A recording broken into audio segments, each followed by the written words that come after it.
squat. Lift in, touch. 3 set, hard.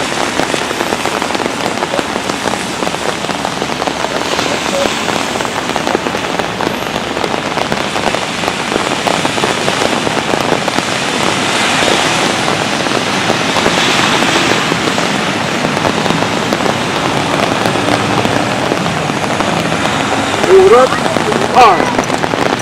All right. Now the second item is the prayer from our chaplain today, who is Pastor Dana Jackson of St. Paul's Lutheran Church.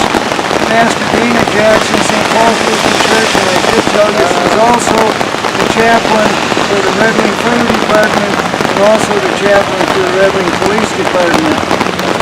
Pastor, let us pray. Gracious God, we give thanks today for the men and women who have given their lives in service to our nation and securing freedom. Be with us today, Lord, and encourage our abilities to serve one another as mindful citizens in honor of those we remember this day, Memorial Day. Amen.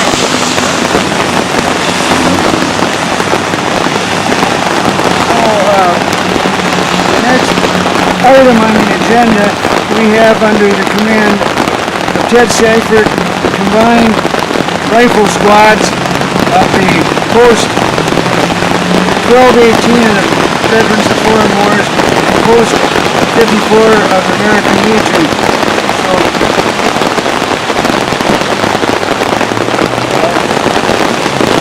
Rifle squad, return fire.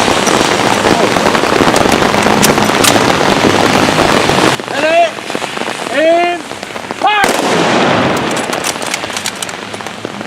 Ready? And park! Ready? And park!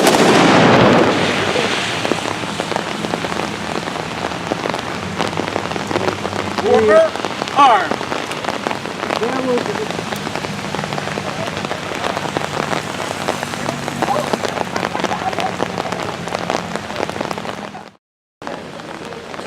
Good morning.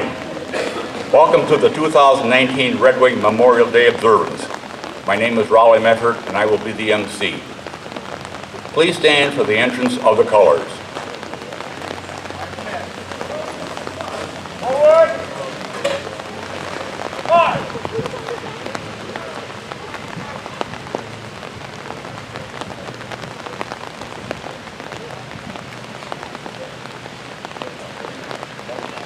Detail, halt! Right, stay. Prepare to pull.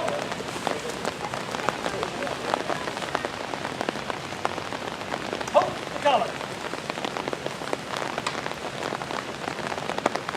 Reset, arm, and cylinder. Shoot. Quarter, arm.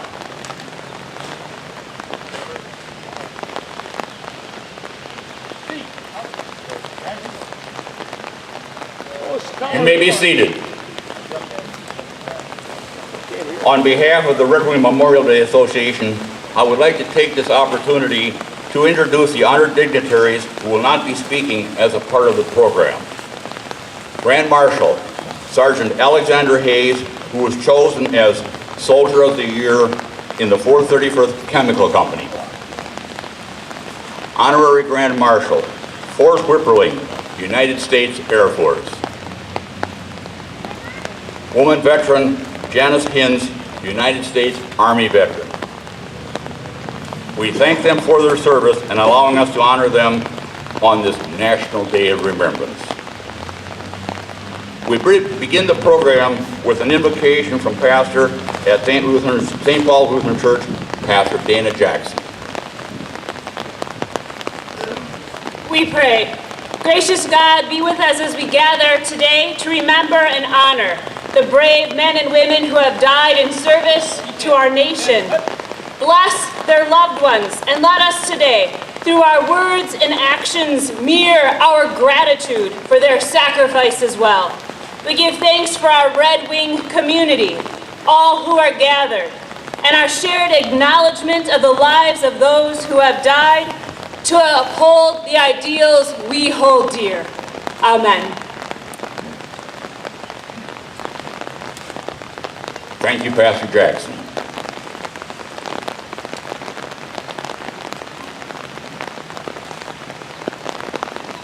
Sergeant at Arms, bring the colors to attention. It is our privilege to have Ovation, a select group of Red Wing High School student vocalists, under the direction of Scott Perro, sing the national anthem. Mr. Perro. Close to the color. Right, face, keep hands. Forward, march, arm. Left, face,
Color guards, stand at ease. Arm.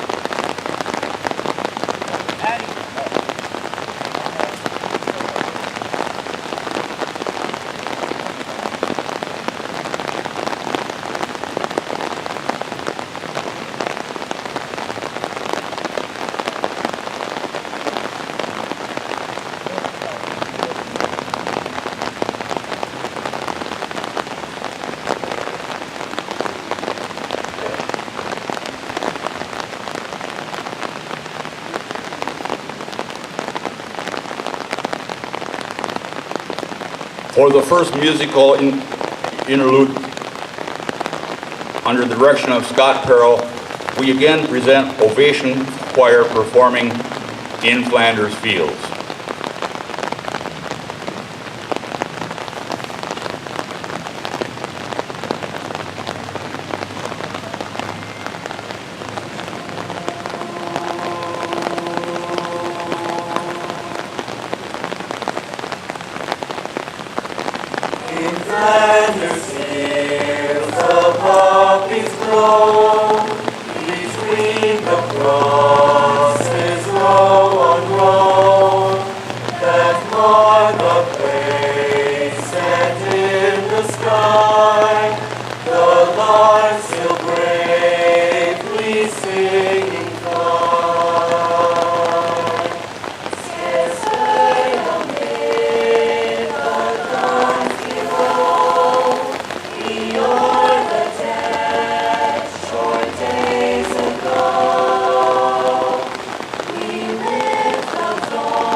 Thank you, Mr. Perro, and ovation. We are proud to have these young men and women from the Red Wing High School participate in the program. A day of remembrance, a Memorial Day, was officially proclaimed on May 5th, 1868 by General John A. Logan, National Commander of the Grand Army of the Republic, in his General Order Number 11. It was first observed on May 30th, 1868, when flowers were placed on the graves of Union and Confederate soldiers at Arlington National Cemetery. Bruce Arnoldy, U.S. Army veteran, Vietnam veteran, and member of the 2nd Minnesota Battery Light Artillery, will read Logan's proclamation.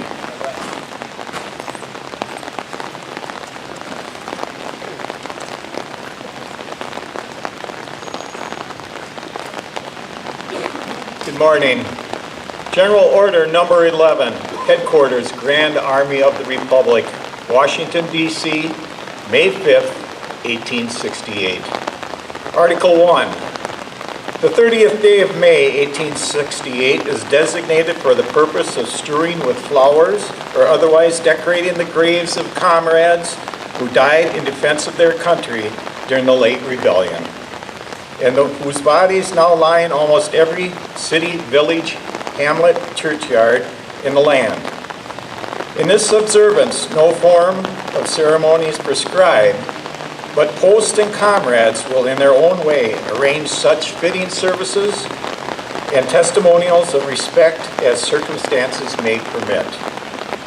We are organized, comrades, as our regulations tell us, for the purpose, among other things, of preserving and strengthening those kinds of fraternal feelings which have bound together the soldiers, sailors, and Marines who united to suppress the late rebellion. What can aid more to assure this result than by cherishing tenderly the memory of our heroic dead, who made their breasts a barricade between our country and its foe. Their soldier lives were the reveille of freedom to a race in chains, and their death a tattoo of rebellious tyranny in arms. We should guard their graves with sacred vigilance. All that the consecrated wealth and taste of the nation can add to their adornment and security is but a fitting tribute to the memory of her slain defenders. Let no wanton foot tread rudely on such hallowed grounds. Let pleasant paths invite the coming and going of reverent visitors and fond mourners. Let no vandalism, avarice, or neglect, no ravages of time testify to the presence or to the coming generation that we have forgotten as a people the cost of free and undivided republic. If other eyes grow dull and other hands slack, and other hearts cold in the solemn trust, ours shall keep it well as long as the light and warmth of life remain in us. Let us then, at the time appointed, gather around their sacred remains and garland the passionless mounds above them with choicest flowers of springtime. Let us raise above them the dear old flag they saved from dishonor.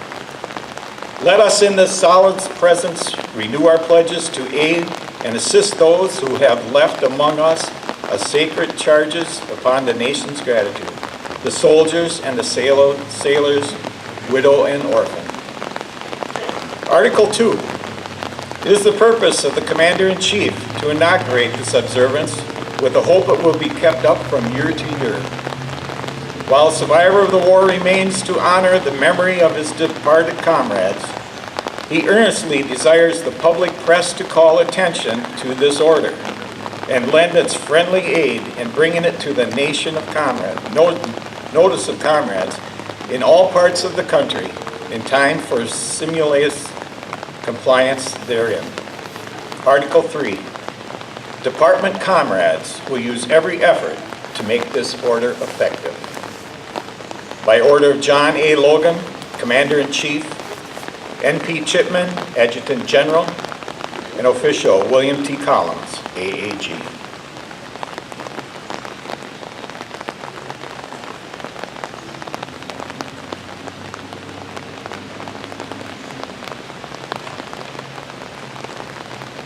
Thank you, Mr. Arnoldy. On November 19, 1863, during a cemetery dedication in a small town in Pennsylvania, President Abraham Lincoln spoke briefly about our responsibility to those who gave their lives, that our nation might live. Reading Lincoln's Gettysburg Address, I am pleased to introduce Sharon Marty.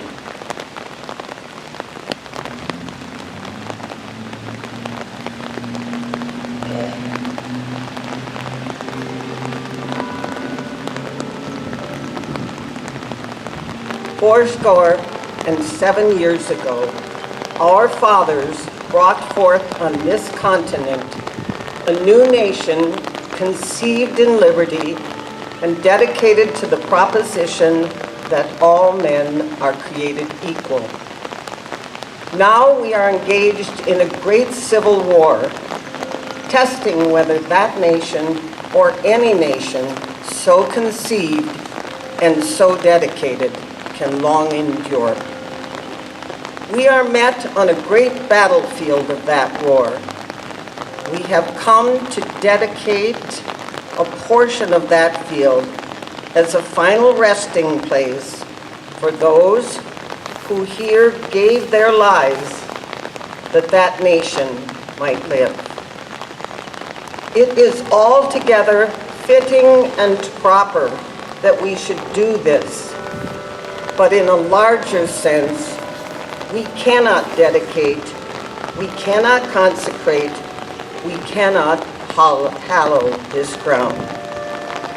The brave men, living and dead, who struggled here have consecrated it far above our poor power to add or detract.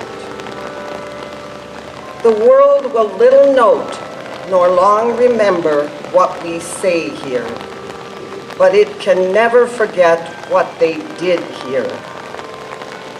It is for us, the living, rather, to be dedicated here to the unfinished work which they who fought here have thus far so nobly advanced. It is rather for us to be here dedicated to the great task remaining before us, that from these honored dead we take increased devotion to that cause for which they gave the last full measure of devotion.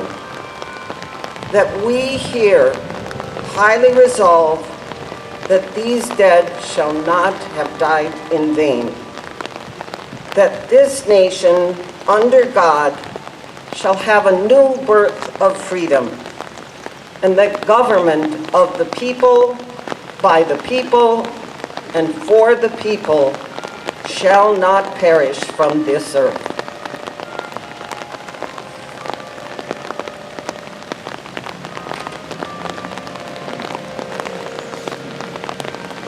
Thank you, Ms. Marty. The program continues with a musical interlude from the Red Wing High School Concert Band under the direction of Dan Mars. Armed Forces Salute. Veterans, when you hear your service anthem, please stand. Mr. Mars.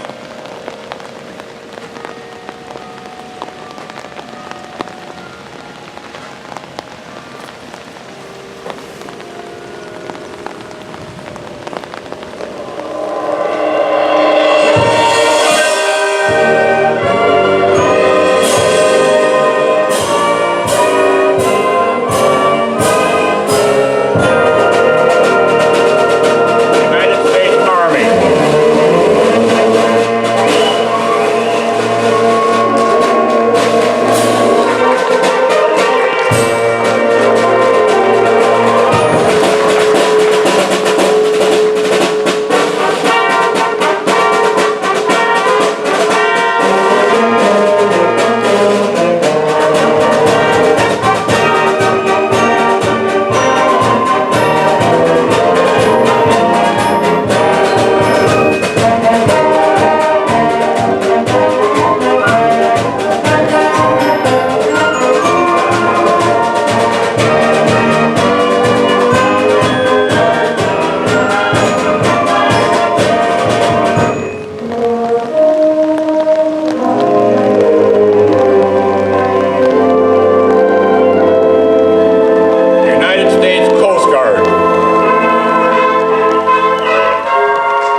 United States Air Force.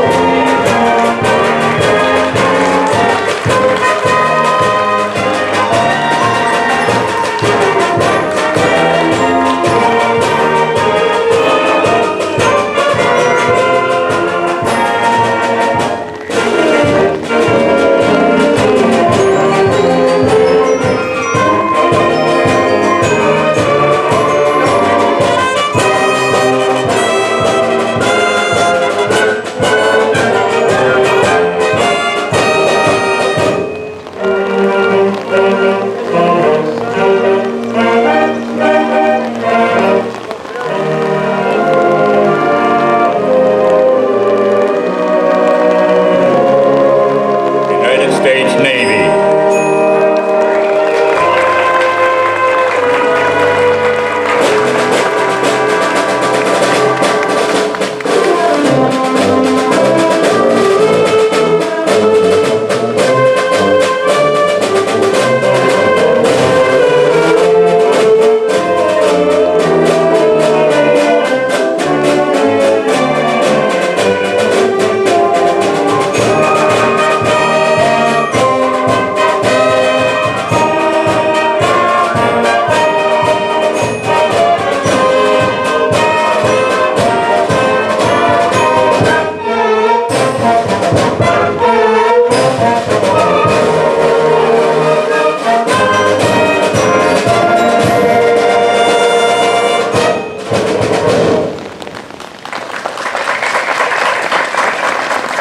Thank you, Mr. Mars and members of the band. It is tradition to have the mayor of Red Wing offer a few brief remarks during the Memorial Day program. It is my privilege to introduce Mayor Sean Dowse.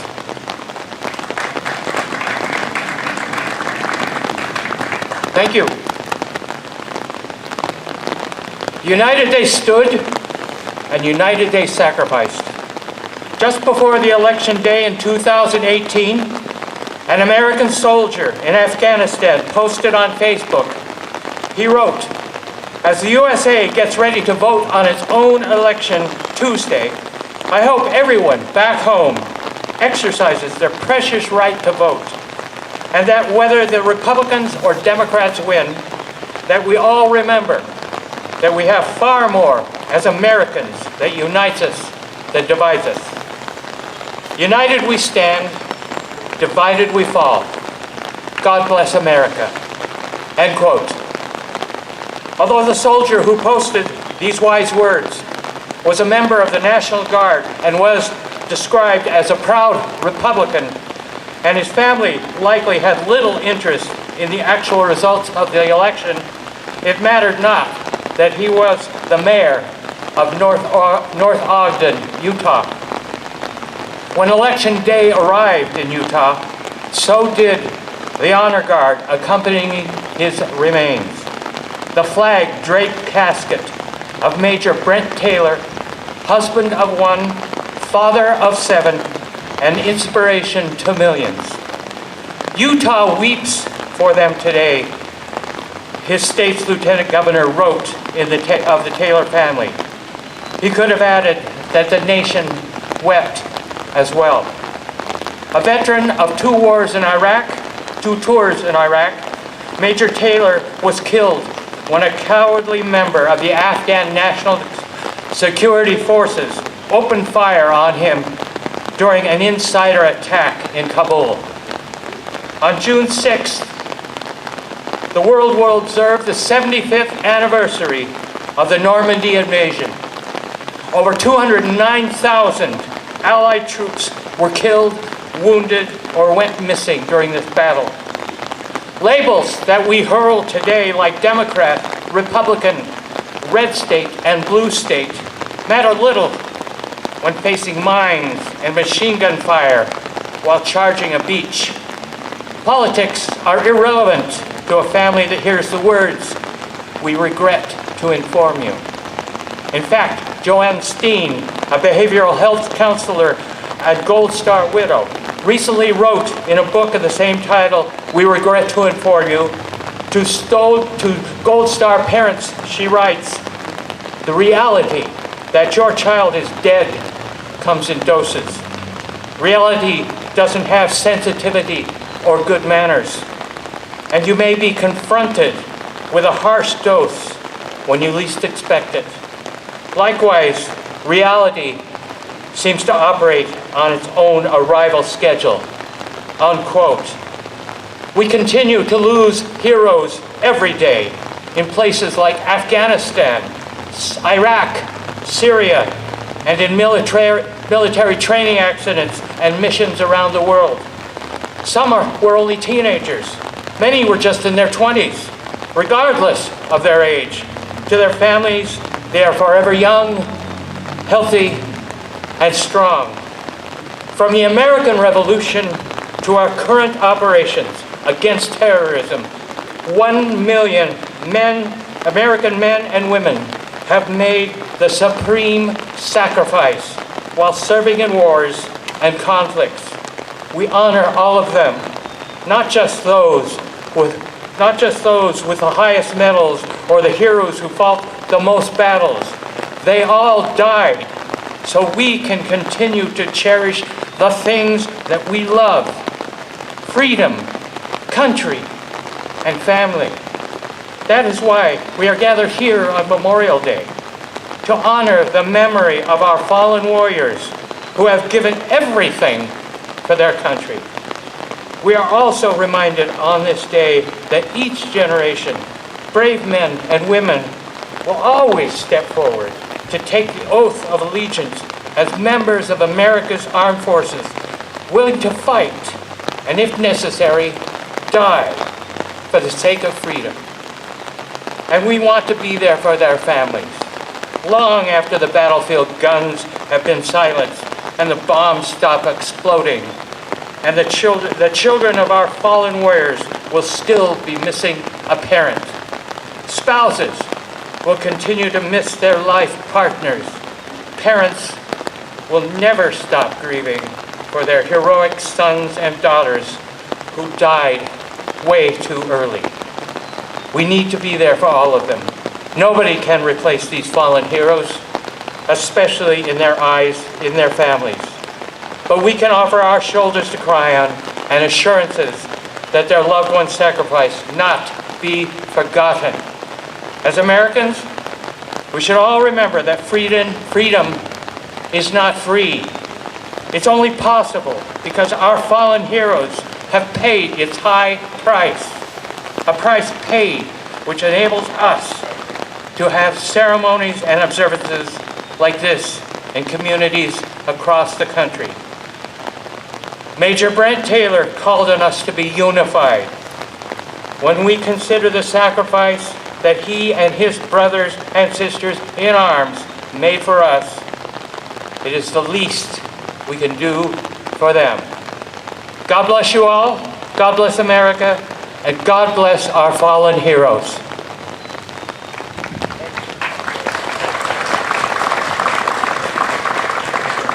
Thank you, Mayor Dowes. It is an honor to introduce the speaker for the main address. Lieutenant Colonel Jennifer Osland is a proud citizen of Red Wing. having moved here from Oregon in 2005 with her husband Christian. She went to Egan High School and Winona State University and loves the River Valley. She and Kristen have a son named Trig who attends Red Wing Cottage Montessori. She joined the Minnesota Air National Guard Air Force in 1992 after much deliberation about the direction in her life. She served 9 years as a flight medic aboard a C-130 cargo aircraft, earning her senior enlisted aircrew wings with 300-plus flight hours. After getting her undergraduate degree in health administration, she commissioned as a second lieutenant in the Air Force Reserve. She is currently serving as Director of Operations in the 934th Aeromedical Evacuation Squadron. This was a short hop across the flight line at Fort Snelling Air Reserve Station near Minneapolis-St. Paul Airport. During her 27 years, she was deployed 5 times, including overseas to Macedonia, Germany, and Qatar. She supported movement of 2,000-plus wounded warriors and most recently deployed during Operation Enduring Freedom and Freedom Sentinel. With a 99% survival rate, aeromedic evacuation provides patient movement to bring our heroes home for the highest echelon of care in the United States. Lieutenant Colonel Oz's job is to put aircraft, medical equipment, critically skilled teams together for completing the mission. It's the best job in the Air Force, as the Guard and Reserve members perform over 75% of the mission. Lieutenant Colonel Oswin has completed her MBA and has received 2 Reserve Meritorious Service Medals, an Air Force Achievement Medal, and has been a part of Outstanding Unit Awards 6 times.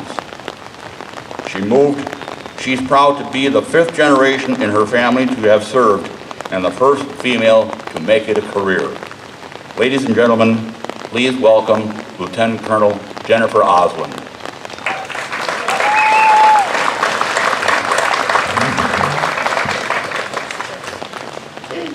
Thank you for the nice introduction, Mr. Mufford. I'm so proud to be here speaking in Red Wing today. I love this town and especially those that we are honoring. As I was researching and deciding what to say to you today, I came across a video that I found very moving from the Gold Star Moms. This nonprofit organization is made up of American mothers who have lost sons and daughters in service to the United States.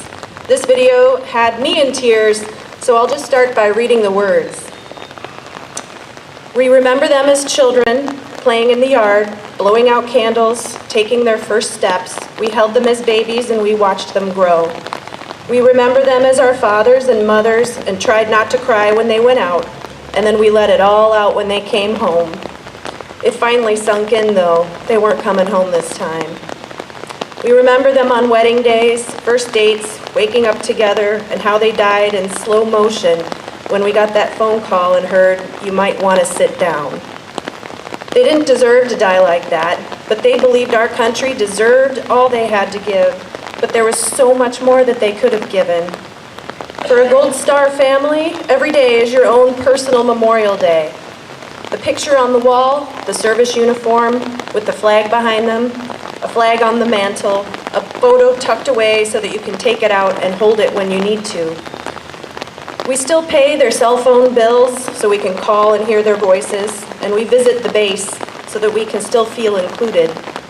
Don't worry about what to say to us. We know, and we thank you. This is a club that no one wants to join. But this is where we are, and we're as proud as we ever were. We can say things to each other that we can't say with anyone else. A person dies twice, when they breathe their last breath, and once when their name is never spoken again. They are never forgotten. Remember them as children, fathers, mothers, sisters, and brothers. Remember them as the ones that you love. They were ours before they were yours. And remember them as heroes. So I wanted to read that to you because I think that we really need to know that this day is not just about the conflicts in the distant past. It's about our current events and our community. Aside from pulling at your heartstrings, I'm here to talk about the definition of Memorial Day and 2 different kinds of heroes that have been in the news recently, 2 service members that we are honoring and remembering today. My story plays a small role here, but my family members and my own personal family history is what motivates me to serve. I have ancestors that have died in the wars. When I finished in high school, I was way more interested in the dance team, soccer, social events, and boys. And then I didn't know the Gulf War was going on. Wasn't paying much attention. I had no plans aside from college, but I was definitely patriotic. I didn't have much direction until my parents told me to talk to a recruiter. My father took me to the Air Force Guard unit at Fort Snelling, joined as a flight medic, and the rest is history. Can't imagine doing anything else. So why do we see people wearing poppy flowers around this time? Poppies are a significant day in history, in conjunction with the spirit of Remembrance Day worldwide. This weekend, many citizens wear a red poppy, reminiscent of the poppies that were among the first to bloom in the devastated battlefields of France and Belgium. The connection with the poppy and the fallen soldier was from the era's most famous poem and the song that you heard, In Flanders Field, written by a Canadian surgeon who saw so much bloodshed in the fields, he said it looked like a field of red poppies. Thankfully, we don't fight our battles like that anymore. We are to remember Memorial Day, but it's not Veterans Day. We think of those who have made the ultimate sacrifice. I work in aeromedical evacuation, as he said. My teams fly the wounded warriors out of the war zones. We do our best to save every single injured service member. Some do not make it into our system, and they fly home on a different kind of aircraft. Maybe some of you have been on a commercial flight when someone is being flown home in a casket. Take that moment to think about how much sacrifice has been made. My father is here. He's a Vietnam veteran. Having served in the Air Force, he lost two very good friends during his deployment, and he is honoring them today. Sticky pages. Another Vietnam veteran here is Mr. Dave Birkenmayer with the Yellow Ribbon Program. He hates it when I point him out, but he's right there. Everybody say hi. He invited me here to speak. I'm very honored to be here. Thank you. We in aeromedical evacuation comprise about 0.1% of all the branches of the military. Yet we are the ones that give those warriors the strength and the resilience to go out and do that scary work that we know we will have their backs. We always hope that we can get them safely home to recover. We celebrate Veterans Day on November 11th. We honor those who are living, and we show our appreciation for freedom. Memorial Day is the first long weekend of summer. Perfect time to enjoy warm weather and wonderful rain in the company of those you love. As you relax this weekend, please keep the true meaning of the holiday in mind. Memorial Day honors the fallen, a day to remember those who fought and died in service so that we can enjoy our freedom and our safety and our way of life. For over 240 years, our nation's service members have protected our freedom with their lives, preserved our liberties, and we cannot let them die twice. Here are the two recent examples of the fallen heroes I was talking about. First, I want to talk about a great man, Colonel Ron Allen. I had the honor of being a pallbearer for the funeral of Mr. Allen in Red Wing. He was born in 1955, earned his doctorate in psychology. He was a very well-educated and well-loved citizen soldier. On May 13, 1977, he enlisted in the U.S. Army. He served 31 years and received the rank of full bird colonel before his retirement in 2008. On May 13th, during his military career, he was stationed in Afghanistan for a year, and he was stationed in Iraq for a year. He received numerous awards and ribbons during his whole career. Aside from his Army duty, he was a school psychologist for the Red Wing School District. He was a Goodhue County Commissioner, and he belonged to numerous organizations in town. He died on Friday, April 19th, 2019, at the VA due to leukemia that he contracted during his deployment in Afghanistan. He was a hero among us. He walked alongside us every day. Now he is another shining star that we honor. The second example you may have heard in the news is Radioman 3rd Class Dante Teeny. On December 7, 1941, Pearl Harbor was attacked by the Japanese. Dante was a 19-year-old serving as a radio man on the USS Oklahoma when torpedoes ripped through the hull of the ship. He had been scheduled to go on leave in 3 days, and he was going to be reassigned. Tragically, Dante and 428 other sailors perished on the Oklahoma that day. It took more than 77 years, but his remains will return home to his family in Virginia. They arrived at the Duluth International Airport just this last Thursday on a night on the United Airlines flight. His family will be able to give their hero a dignified funeral that he deserves. This was all due to DNA analysis and the remains that had been buried in a grave in Honolulu since the attack. Their DNA was compared to the remains that were disinterred, and it was a 100% match. Rear Admiral Mariski of the Navy Air Systems Command said, "To be able to finally bring him home to his family and community after 77 years is indescribable. It's an event mixed with emotions and pride. Emotional in seeing some final closure to those associated with him, and pride in that our great country took the time and effort to make that happen. Honoring the greatest sacrifice one can make for their country, their life." I bring this up because I want you to understand that there is no distinction between these two men. Both made sacrifices by being away from their families, exposing themselves to risk, and thinking of the greater good by serving this great country of ours. One was a member of the community that served laudably for over 31 years and died in peace, and the other died in battle 77 years ago. In conclusion, I want to share what Heather Wilson, our Secretary of the Air Force, recently wrote to us. She said, 151 years ago, citizens gathered at Arlington National Cemetery to honor Civil War soldiers as part of the inaugural Decoration Day. Today, the citizenry of this great nation knows this observance as Memorial Day. We actively reflect on the sacrifice made by our airmen, Coast Guardsmen, Marines, sailors, and soldiers who gave their last full measure of devotion for duty. As we remember the guardians of our past, we express deep gratitude to the military members who embody integrity, service before self, and excellence that overwatch our nation's freedom. This Memorial Day, renew your commitment to the fallen and their families that survived them. Remember our wounded warrior families, ever mindful of the observable and the invisible wounds as well. Let us walk through this Memorial Weekend at all times, ready to share in the joy and the adversities of life as we remember their service and sacrifice. I speak to all of you who have lost family members throughout the generations here at this park and beyond. I'm proud to stand amongst those that are still serving. And again, from those Gold Star mothers, a person dies twice.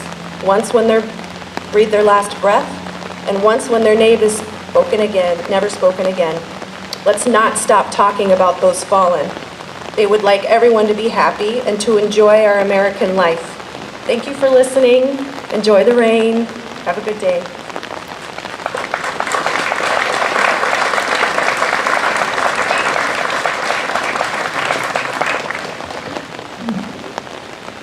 Thank you, Lieutenant Colonel Osmond.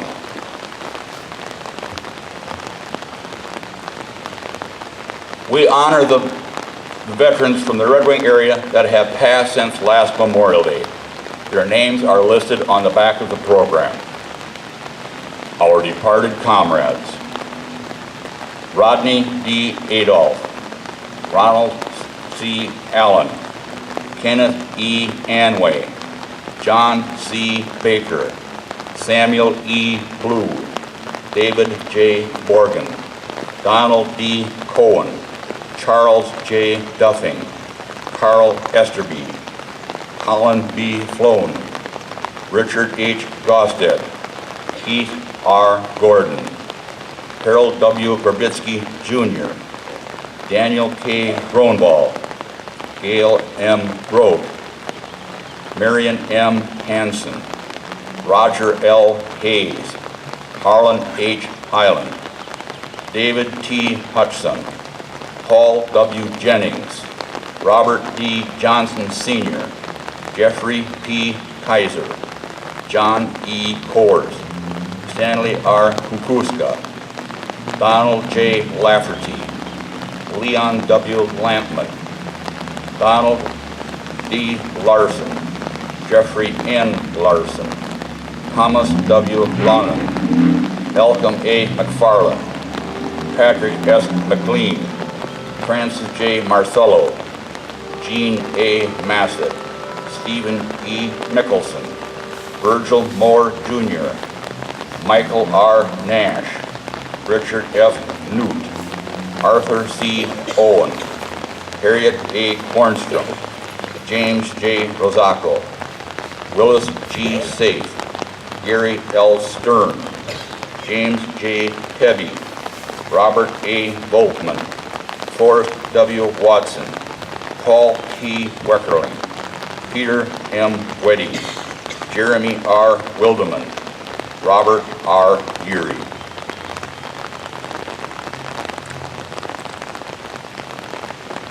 As we take a moment to reflect on the names just read, the Red Wing High School Concert Band, under the direction of Diane Mars, will provide another musical interlude, America the Beautiful. Mr. Mars.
Thank you, Mr. Mars and members of the band.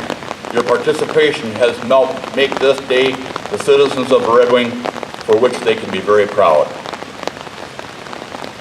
We honor the departed comrades, first with a 3-round artillery salute by the 2nd Military Battery Light Artillery, First Lieutenant John Kane commanding. Color guards, come to attention.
We further honor them with a floor tribute.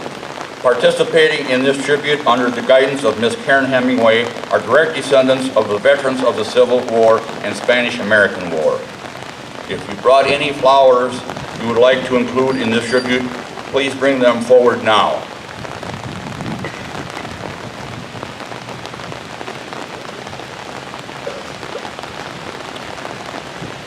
These flowers will be spread on the waters of the Mississippi River immediately following the program. The firing squad salute will be a 3-volley from the All Veterans Firing Squad under the command of Terry Nelson. Immediately following this rifle salute, taps will be played by Justin Shearer and Riley Corey, members of the Red Wing High School Concert Band. Please stand. Commander Nelson. Prepare to fire.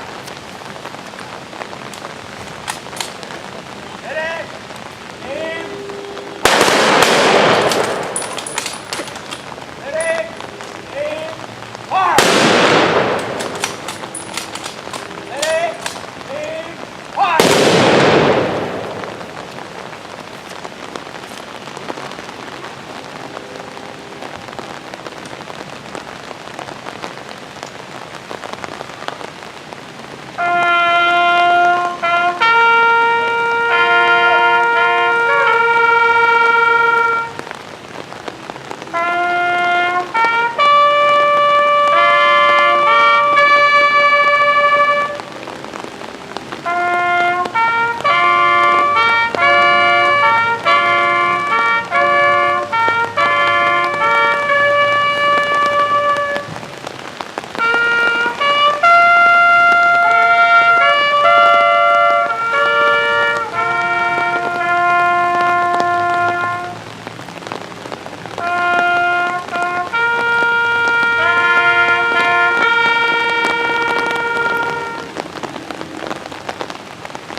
Sergeant at Arms, retire the colors.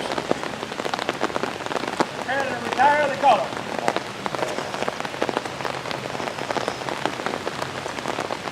Retire the color. Right shoulder, arm.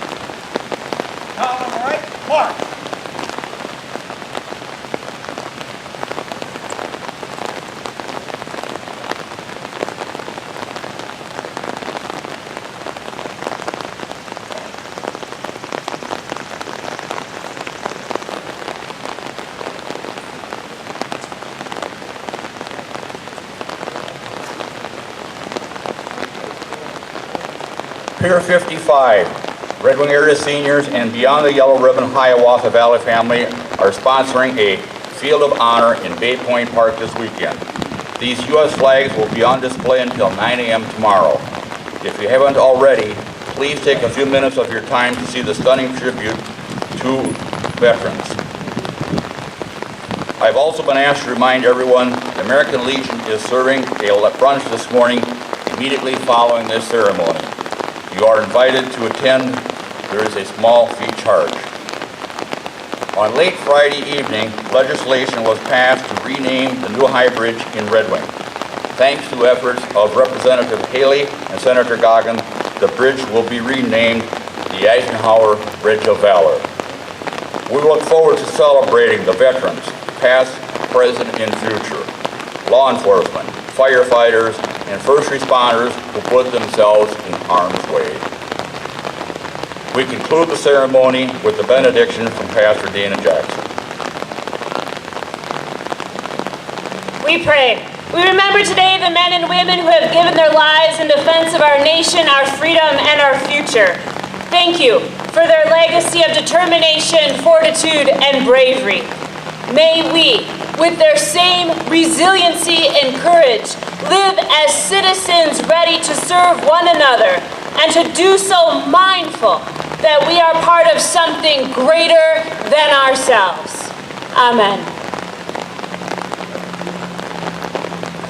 Thank you, Pastor Jackson. On behalf of the Red Wing Memorial Day Association, I want to thank everyone who volunteered his or her time and talent to participate in the ceremony, especially Mike Murphy for donating his technical skills and excellent sound system for our ceremony in Central Park.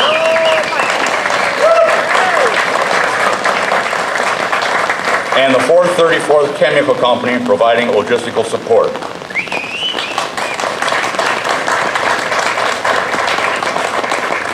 Thank you for coming and helping preserve for the community of Red Wing this day of remembrance.